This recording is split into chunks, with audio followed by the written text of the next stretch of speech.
All right, guys. Chapter 17 is called John. John had light brown hair and a round head. He was Joe's best friend. John was one of the smartest boys in Mrs. Jewell's class, but he had one problem. He could only read words written upside down. Nobody ever wrote anything upside down, but it was only a little problem. John was still in the high reading group. He just turned his book upside down.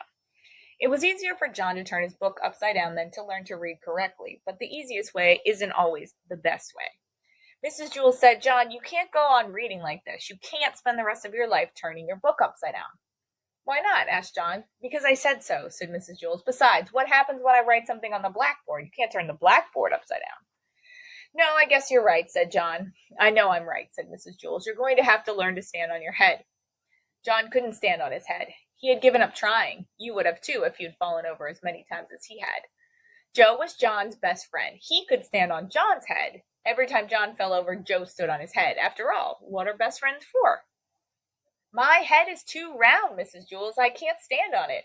Of course you can, John. If Joe can stand on your head, so can you. It's easy, John, said Joe. I can't, John repeated. I always fall over. Nonsense, said Mrs. Jewell. All you have to do is find your center of balance. Now, up you go. John put his round head on the floor and swung his legs up. He fell right over, and then John stood on his head. See, John? It's easy, nothing to it, said Joe. We'll help you, John, said Mrs. Jewell. Joe, get off John's head and get me the pillow from under my desk. Nancy, Calvin, come here and give us a hand. Mrs. Jewell took the pillow from Joe and set it on the floor. All right, John, we'll surround you, she said. We won't let you fall.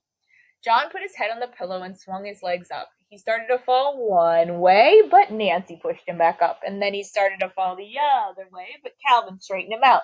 John kept falling a little bit this way and that way until he found his center of balance. Hey, look at me. Look at me, said John. I'm really up. I'm up. I'm standing on my head. I found my center of balance. It's beautiful. I can read the blackboard. Hey, Calvin, bring me a book and you don't have to turn it upside down.